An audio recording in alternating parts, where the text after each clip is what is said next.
പാപവും പുണ്യവും, സഭാ നിലപാടിലെ വിരോധാഭാസങ്ങൾ.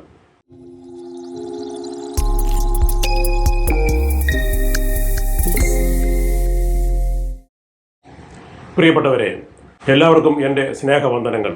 ഞാൻ ജോർജ് മോനച്ചാലിൽ. സത്യധ്വനിയുടെ കഴിഞ്ഞ ഏതാനും എപ്പിസോഡുകൾ സീറോ മലബാർ സഭ അകപ്പെട്ടിരിക്കുന്ന രാജകീയ സംവിധാനത്തിൽ നിന്ന് എങ്ങനെ മോചനം നേടി ക്രൈസ്തവമായ കൂട്ടായ്മ സംവിധാനത്തിലേക്ക് ഈ സഭയെ പരിവർത്തിപ്പിക്കാനാകും എന്നതിനെക്കുറിച്ചുള്ള വിചിന്തനങ്ങൾ ആയിരുന്നുവല്ലോ. കൂട്ടായ്മ സംവിധാനം പുലർന്നിരുന്ന ആദിമസഭകൾ ഇപ്പോഴത്തെ രാജകീയ സംവിധാനത്തിലേക്ക് എങ്ങനെയാണ് പരിവർത്തിക്കപ്പെട്ടത് എന്നാലോചിച്ചാൽ അത് സഭാപൗരോഹിത്യത്തിൻ്റെ തെറ്റായ പ്രബോധനങ്ങളോടെ ആയിരുന്നു എന്ന് കാണാനാകും. അതുകൊണ്ട് ശ്രേണിബദ്ധമായിരിക്കുന്ന ഇന്നത്തെ പുരോഹിത അധികാര സഭാഘടനയെ ജനകീയവും യേശുവിന് അനുയോജ്യവുമാക്കാനുള്ള പരിശ്രമങ്ങൾക്ക് ഒപ്പം തന്നെ സഭയുടെ തെറ്റായ പ്രബോധനങ്ങളെ കൂടി നമുക്ക് വിമർശനബുദ്ധിയ വിശകലനം ചെയ്യേണ്ടതുണ്ട്. സഭയുടെ തെറ്റായ പ്രബോധനങ്ങളുടെ പട്ടികയിൽ പ്രധാന സ്ഥാനത്തുള്ള ഒന്നാണ് പാപത്തെയും പുണ്യത്തെയും കുറിച്ചുള്ള സഭയുടെ നിലപാടുകൾ. ഈ എപ്പിസോഡിൽ അത് സംബന്ധിച്ചുള്ള ഒരു വിമർശന പഠനമാണ് ഉദ്ദേശിക്കുന്നത് എന്ന് പറയട്ടെ. ഏതൊരു മതസംവിധാനത്തിൻ്റെയും പ്രാഥമിക ഉത്തരവാദിത്തമാണ് പാപത്തെയും പുണ്യത്തെയും അഥവാ തിന്മയെയും നന്മയെയും സ്വയം വിവേചിച്ചറിയാനുള്ള പ്രാപ്തി മനുഷ്യന് ഉണ്ടാക്കി കൊടുക്കുക എന്നത്. എന്നാൽ ഈ വിവേചനാശേഷി മനുഷ്യർക്ക് ഉണ്ടാകാതിരിക്കാനാണ് എല്ലാ സംഘടിത പുരോഹിത മതങ്ങളും തത്രപ്പെടുന്നതെന്ന് അല്പമൊന്ന് നിരീക്ഷിച്ചാൽ ആർക്കും കാണാനാകും. ബൈബിൾ അനുസരിച്ച് ദൈവകൽപ്പനകളുടെ ലംഘനമാണ് അല്ലെങ്കിൽ ദൈവഹിതത്തിന് എതിര് നിൽക്കുന്നതാണ് പാപം. ദൈവകൽപ്പന എന്നാൽ സ്നേഹത്തിൻ്റെ കൽപ്പനയാണെന്ന്, ദൈവസ്നേഹത്തിൻ്റെയും പരസ്നേഹത്തിൻ്റെയും കൽപ്പനയാണെന്ന് യേശു മനുഷ്യകുലത്തെ പഠിപ്പിച്ചിട്ടുണ്ട്. അപ്പോൾ സ്നേഹത്തിനെതിരായിട്ടുള്ള ചിന്തയും വാക്കും പ്രവൃത്തിയുമാണ് പാപം എന്ന് വരുന്നു. അങ്ങനെ അല്ലാത്തതൊന്നും പാപമല്ലെന്നും ഇവിടെ സിദ്ധിക്കുന്നുണ്ട്. പുണ്യം എന്നാൽ എന്ത് എന്നതിനെക്കുറിച്ചും ഇവിടെ നമുക്ക് വ്യക്തത കൈവരുന്നു. സ്നേഹത്തിൽ നിന്നുകൊണ്ടുള്ള ചിന്തയും വാക്കും പ്രവൃത്തിയുമാണത്. അസ്തിത്വ സംബന്ധിയായ സത്യാന്വേഷണം 1000 പേർ നടത്തിയാലും 1 കോടി ആൾക്കാർ നടത്തിയാലും അവരെല്ലാം അവസാനം ദ്വൈതം, അദ്വൈതം, വിശിഷ്ട അദ്വൈതം എന്നീ വിഭാഗങ്ങളിൽപ്പെട്ട ഏതെങ്കിലും ഒരു ദർശനത്തിലാണ് എത്തിച്ചേരുക. ഇതിൽ ഏത് തത്വദർശനത്തിൽ നിന്ന് നോക്കിയാലും പാപപുണ്യങ്ങളെ പറ്റിയുള്ള യേശുവിൻ്റെ പഠനം ശരിയാണെന്ന് കാണാനാകും. സൃഷ്ടാവും സൃഷ്ടികളും അല്ലെങ്കിൽ പിതാവായ ദൈവവും ദൈവമക്കളും എന്ന യേശുവിൻ്റെ ദ്വൈത ദർശനത്തിലൂടെ നോക്കുമ്പോൾ സ്വന്തം പിതാവും സൃഷ്ടികർത്താവുമായ ദൈവത്തോട് സൃഷ്ടികളായ മക്കൾക്കുള്ള സ്നേഹവും അതേ പിതാവിൻ്റെ തന്നെ മക്കളെന്ന നിലയിൽ സ്വസഹോദരരായ മറ്റുള്ളവരുള്ള സ്നേഹവും തികച്ചും നൈസർഗികവും യുക്തിഭദ്രവുമാണ്. സൃഷ്ടികർത്താവിൽ നിന്ന് വേറിട്ട ഒരു അസ്തിത്വം സൃഷ്ടികൾക്ക് ഇല്ലാത്തതിനാൽ സൃഷ്ടാവിൻ്റെ ഹിതത്തിനെതിരെ നിൽക്കുന്നതും അതിനെ അവഗണിക്കുന്നതും സ്വന്തം അസ്തിത്വത്തോട് തന്നെ ചെയ്യുന്ന പാതകമാണെന്നും വരുന്നുണ്ട്. അതുകൊണ്ട് സത്യബോധമുള്ളവർ ദൈവഹിതത്തിന് പുറത്ത് തൻ്റേതായ മറ്റൊരു ഹിതം ആത്മഹത്യാപരമാണെന്ന് കണ്ടെത്തുന്നു. ശരീരത്തിൻ്റെ ആകമാന സൗഖ്യത്തിന് വേണ്ടി വ്യവസ്ഥാപിക്കപ്പെട്ടിരിക്കുന്ന ശരീര നിയമങ്ങളെ ഏതെങ്കിലും കോശങ്ങൾ അവഗണിച്ചാൽ അല്ലെങ്കിൽ ശരീരത്തെ സ്ഥൂലവും സൂക്ഷ്മവുമായി കണ്ട് അതിൻ്റെ സുസ്ഥിതി ലക്ഷ്യം വെച്ച് നാഡികളിലൂടെ നൽകപ്പെടുന്ന മസ്തിഷ്ക നിർദ്ദേശങ്ങളെ ഏതെങ്കിലും പേശികൾ അനുസരിക്കാതിരുന്നാൽ അത് അവയുടെ തന്നെ നാശത്തിലേക്ക് വഴിവയ്ക്കൂ എന്നതുപോലെയാണിത്. ചുരുക്കത്തിൽ സ്നേഹമെന്ന ദൈവകൽപ്പനയുടെ പാലനം കൊണ്ട് അവനവനും ലോകത്തിനും അഭ്യുന്നതിയും ഐശ്വര്യവും ആനന്ദവുമാണ് കൈവരുന്നത്. കാരണം സൃഷ്ടികർത്താവിൻ്റെ നിയമം സൃഷ്ടികൾക്ക് വേണ്ടിയുള്ള നിയമം കൂടിയാണ്. ഞാൻ ഉൾപ്പെടെ സകലതും ഏകമായ ദൈവിക സത്തയാണെന്ന അദ്വൈത ദർശനത്തിലൂടെയോ ദൈവമെന്ന മഹാസത്തയുടെ അംശങ്ങളാണ് ഞാനും മറ്റ് സകലതും എന്ന വിശിഷ്ട അദ്വൈത ദർശനത്തിലൂടെയോ നോക്കിയാലും സ്നേഹമെന്ന നിയമം പ്രഭാത സൂര്യനെ പോലെ കൂടുതൽ ശോഭയോടെ ഉദിച്ചുയർന്നു നിൽക്കുന്നത് കാണാം. അദ്വൈത ദർശനത്തിൽ സൃഷ്ടാവ് സൃഷ്ടി എന്ന വേർതിരിവ് പോലുമില്ലാതെ എല്ലാം ഒരേ പരമാത്മാവ് അല്ലെങ്കിൽ പരമസത്ത എന്ന ബോധത്തിൽ തന്നെയും എല്ലാവരെയും എല്ലാറ്റിനെയും ഒന്നായി കാണുകയാണ്. സ്നേഹത്തിൻ്റെ പൂർണ്ണതയാണ് അവിടെ സംഭവിക്കുക. സകലതും ദൈവിക സത്തയുടെ അംശങ്ങളാണെന്ന വീക്ഷണത്തിലും സമഭാവനയും സ്നേഹവുമാണ് മനുഷ്യനിൽ ഉറന്നു വരിക. ആസ്തിക ദർശനത്തിലൂടെ മാത്രമല്ല, ശരിയായ നാസ്തിക ദർശനത്തിലൂടെ നോക്കിയാലും യേശു പഠിപ്പിച്ച സ്നേഹത്തിൻ്റെ നിയമം ശരിയാണെന്ന് കാണാനാകും. ആസ്തിക സങ്കല്പനങ്ങളിൽ കടന്നുവരുന്ന ദൈവമെന്ന വാക്കിന് പകരം നാസ്തികർ അതുപോലെ തന്നെ അനന്തവും അജ്ഞാതവും അവർണ്ണനീയവും അജ്ഞേയം തന്നെയുമായ പ്രപഞ്ചമെന്ന വാക്ക് ഉപയോഗിക്കുന്നു എന്നേ ഉള്ളൂ. ചുരുക്കത്തിൽ ഏത് മാർഗത്തിലൂടെയുള്ള സത്യാന്വേഷണവും മനുഷ്യനെ എത്തിക്കുന്നത് ഒരേ മൂല്യബോധത്തിലും സ്നേഹഭാവത്തിലുമാണ്. യേശു മുന്നോട്ട് വെച്ച സ്നേഹ നിയമത്തിൻ്റെ സാർവത്രികമായ സാധുതയാണ് ഇവിടെ തെളിയുന്നത്. അതുകൊണ്ട് തന്നെ ആ ദൈവിക പ്രാപഞ്ചിക നിയമത്തിന്റെ ലംഘനം പാപമാണ്, അഥവാ തിന്മയാണ് എന്നും സ്നേഹത്തിൽ വർത്തിക്കുന്നതും വളരുന്നതും അതിൽ പ്രവർത്തനനിരതമാകുന്നതും പുണ്യമാണ് എന്നും ഉറപ്പിക്കാനാകും. പരോപകാരമേ പുണ്യം, പാപമേ പരപീഡനം എന്ന് ഇതേ സത്യം ഏറ്റവും ഹ്രസ്വമായും ലളിതമായും കവി മലയാളികൾക്ക് പാടി തന്നിട്ടുണ്ടല്ലോ.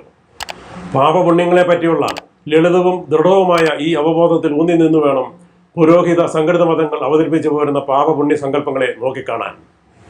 അങ്ങനെ നോക്കുമ്പോൾ ദൈവിക നിയമങ്ങളെന്ന് ലേബലൊട്ടിച്ച് പൗരോഹിത്യം നിർമ്മിച്ച് പുറത്തിറക്കുന്ന നിയമങ്ങളുടെ ലംഘനമാണ് ഇന്ന് പാപമായി ഗണിക്കപ്പെടുന്നത് എന്ന് കാണാനാകും.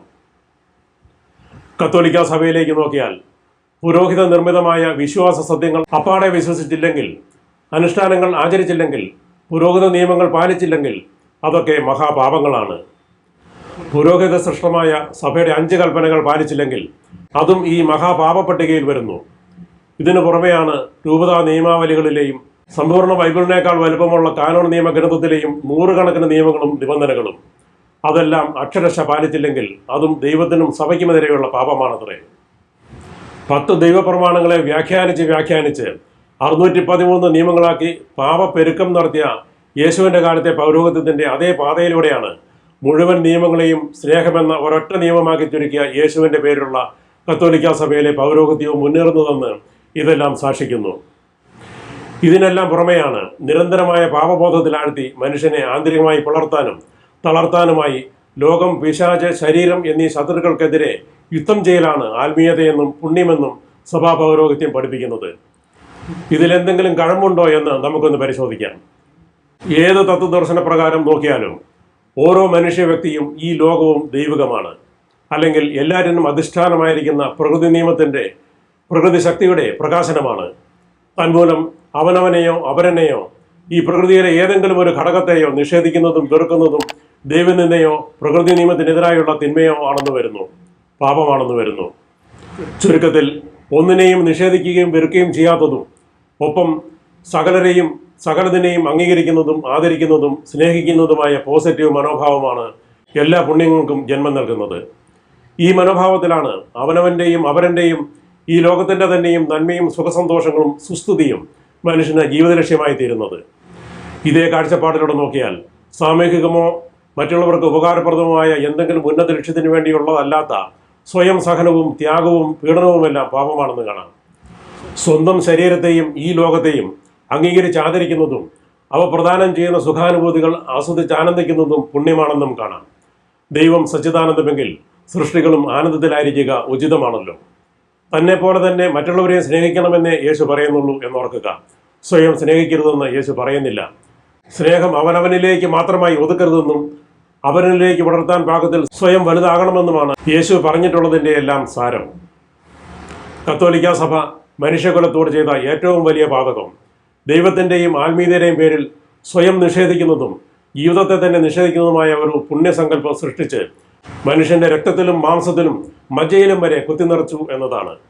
മനുഷ്യന് സന്തോഷം നൽകുന്നത് എന്തിനേയും പാപമാക്കിയും ക്ലേശം നൽകുന്നത് എന്തിനേയും പുണ്യമാക്കിയുമുള്ള സഭയുടെ പാപപുണ്യസങ്കല്പം എത്രയോ തലമുറകളിലെ എത്രയോ കോടി മനുഷ്യരുടെ മനസാക്ഷിയെയാണ് വിഷലിപ്തമാക്കിയിട്ടുണ്ടാവുക. ദൈവത്തിൻ്റെ മഹോന്നത സൃഷ്ടിയായ മനുഷ്യനിൽ അവിടുന്ന് അമൂല്യനിധിയായി നിക്ഷേപിച്ചു തന്ന മനോഹരവും നിർവൃതിദായകവുമായ പ്രണയഭാവത്തെ മ്ലേച്ഛതയായും ലൈംഗികതയെ അശുദ്ധ പാപവുമാക്കി അവതരിപ്പിച്ച് എത്രയോ നൂറ്റാണ്ടുകളിലെ മനുഷ്യ മഹാസഞ്ചയത്തെയാണ് നിരന്തര പാപബോധത്തിന് അടിമകളും മനോവൈകല്യ വൈകൃതങ്ങൾ ബാധിച്ച വിഷാദ രോഗികളും സ്വയം പീഡകരും ആക്കിയിട്ടുള്ളത്.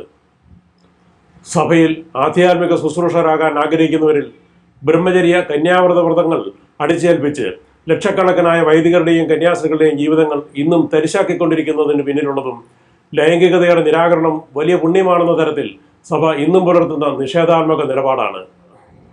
സന്താനോൽപാദന ലക്ഷ്യത്തോടെ അല്ലാത്ത എല്ലാ ലൈംഗിക വികാര പ്രകടനങ്ങളും പാപമെന്ന് വിധിച്ച് ഭാര്യാഭർത്താക്കന്മാർ തമ്മിൽ പോലുമുള്ള സ്നേഹപ്രകടനങ്ങൾക്കും വേഴ്ചകൾക്കും വിലങ്ങിട്ട കത്തോലിക്ക സഭ എത്രയോ ആനന്ദ മുഹൂർത്തങ്ങളെയാണ് മനുഷ്യർക്ക് നിഷേധിച്ചത്. എത്രയോ അസംതൃപ്ത ചുടുനെടുവീർപ്പുകളാണ് ഈ ഭൗമാന്തരീക്ഷത്തെ തപ്തമാക്കിയിട്ടുണ്ടാവുക. ഇങ്ങനെ കുടുംബങ്ങളിലെ ഭാര്യാഭർത്തൃ ബന്ധങ്ങളിൽ പോലും അധികാരത്തോടെ കടന്നു ചെന്നും ഇടപെട്ടുമുള്ള സഭയുടെ സദാചാര പട്ടാള ഭരണത്തിൻ്റെ ഫലമായി വികലവും വികൃതവും വ്രണതവുമായി പോയ മനുഷ്യ മനസ്സും ലൈംഗിക ദാഹത്തിന്റെ അശാന്തിയിൽ നീറിപ്പുകഞ്ഞ മനുഷ്യ ശരീരവും അടങ്ങാത്ത പകയോടെ പ്രതികാരം വീട്ടുന്നതിന്റെ വിവിധ രൂപങ്ങളായി വേണം ആധുനിക കാലത്തെ ലൈംഗിക അരാജകത്വത്തെയും ലൈംഗിക അതിക്രമങ്ങളെയും സ്വവർഗ വിവാഹമുക്ത കുടുംബജീവിത രീതികളെയുമെല്ലാം കാണാൻ. തങ്ങളുടെ തന്നെ അശാസ്ത്രീയവും യേശുവിരുദ്ധമായ കൃത്രിമ പാപസൃഷ്ടിയുടെ ഫലമായി രൂപം കൊണ്ടവയാണ് ഇവയെല്ലാം എന്ന് മനസ്സിലാക്കാതെയും തിരുത്താൻ തയ്യാറാകാതെയും അത്തരക്കാർക്കെതിരെ ഹാലിളക്കുന്ന കഠിന ഹൃദയരാണെന്നും കത്തോലിക്കാ സഭയിലെ മഹാപുരോഹിതരിൽ ഏറെയും എന്നത് ഒരു വസ്തുതയാണ്. സുവിശേഷത്തെ സിദ്ധാന്തവൽക്കരിച്ച് മറ്റുള്ളവർക്ക് നേരെ എറിയാനുള്ള ചീളുകല്ലുകളാക്കുന്നവർ എന്നും സഭാപഠനങ്ങൾക്ക് പിന്നിൽ ഒളിഞ്ഞിരിക്കുന്ന അടഞ്ഞ ഹൃദയമുള്ളവർ എന്നും ഫ്രാൻസിസ് മാർപ്പാപ്പ ഇക്കൂട്ടരെ വിശേഷിപ്പിച്ചത് സഭ പരമ്പരാഗതമായി പുലർത്തിപ്പോരുന്ന പാപപുണ്യ സങ്കല്പങ്ങളിലെ സ്നേഹരാഹിത്യത്തെയും യേശുവിരുദ്ധത്തെയും കുറിച്ച് അദ്ദേഹം നല്ലവണ്ണം മനസ്സിലാക്കിയിട്ടാവണം. യേശുവിൻ്റെ ചില വാക്യങ്ങളെയും സ്ലീഹന്മാരുടെ ലേഖനങ്ങളിലെ ചില ഭാഗങ്ങളെയും അക്ഷരാർത്ഥത്തിലെടുത്ത് സിദ്ധാന്തവൽക്കരിച്ചാണ് പൗരോഹിത്യം മനുഷ്യസഹജമായ അവൻ്റെ ശാരീരിക ചോദനകളെയും അവ നൽകുന്ന നിർദോഷങ്ങളായ സുഖസംതൃപ്തികളെയും നിഷിദ്ധമെന്ന് വിലക്കി പാപബോധമുണ്ടാക്കുന്നത്. ശരിയാണ്, സ്ത്രീകളെ കാമാർത്തിയോടെ നോക്കുന്നവർ പാപം ചെയ്തു കഴിഞ്ഞു എന്ന് യേശു പറഞ്ഞിട്ടുണ്ട്. ഇവിടെ സ്ത്രീകളെ തൻ്റെ കാമപൂർണത്തിനുള്ള ഉപകരണങ്ങളായി ചരക്കുകളായി കാണുന്ന സ്വകാര്യമത്രപരമായ പ്രവണതയ്ക്കെതിരെയാണ്, അല്ലാതെ നിർദോഷമായ സൗന്ദര്യ ആസ്വാദനത്തിനോ ലൈംഗികതയ്ക്കോ എതിരായിട്ടല്ല യേശു വിരൽ ചൂണ്ടുന്നത് എന്ന് നാം തിരിച്ചറിയണം. പരസ്പര ആദരവ് കൂടാതെ സ്വന്തം കാമപൂർണം മാത്രം ലക്ഷ്യം വെച്ച് സ്ത്രീയെ നോക്കുന്നത് അതിനി സ്വന്തം ഭാര്യയെയാണെങ്കിലും യേശുവിൻ്റെ ദൃഷ്ടിയിൽ പാപമാണ്. ശരീരത്തിൻ്റെ പ്രേരണകളും ആത്മാവിൻ്റെ പ്രേരണകളും പരസ്പര വിരുദ്ധങ്ങളാണെന്നും ആത്മാവിൻ്റെ മാർഗനിർദ്ദേശങ്ങളെയാണ് അനുസരിക്കേണ്ടതെന്നുമുള്ള അർത്ഥത്തിൽ പൗലോസ്ലീഹായും പറഞ്ഞിട്ടുണ്ട്. ഇവിടെയും സ്വന്തം ശരീരസുഖം മാത്രം നോക്കുന്ന മനുഷ്യൻ്റെ സ്വകാര്യമത്രപരമായ ഭൗതിക സമീപനവും എല്ലാവരുടെയും സുഖം കാക്ഷിക്കുന്ന പരാർത്ഥതാപരമായ ആത്മീയ സമീപനവും തമ്മിലുള്ള വൈരുദ്ധ്യത്തെ എടുത്തുകാട്ടുകയും അവനവൻ്റെ സുഖലക്ഷ്യത്തിൽ സ്വയം തളയ്ക്കപ്പെടാതെ പരാർത്ഥതാഭാവമെന്ന ആത്മീയ പ്രേരണയ്ക്ക് വശംവദരാകൂ എന്ന് ഉപദേശിക്കുകയുമാണ് പൗലോസ്ലീഹാ ചെയ്യുന്നത്. അദ്ദേഹം തുടർന്ന് പറയുന്ന കാര്യങ്ങളിൽ നിന്ന് ഇത് കൂടുതൽ വ്യക്തമാകുന്നുമുണ്ട്. ചുരുക്കത്തിൽ, ദൈവത്തിൻ്റെ പേരിൽ തങ്ങളുടെ ഹിതാനുസരണം മനുഷ്യരെ കൈകാര്യം ചെയ്യാൻ പൗരോഹിത്യം കൈയാളുന്ന ആയുധങ്ങളായാണ് പാപപുണ്യ സങ്കല്പങ്ങൾ ഇന്ന് ഉപയോഗിക്കപ്പെടുന്നത്.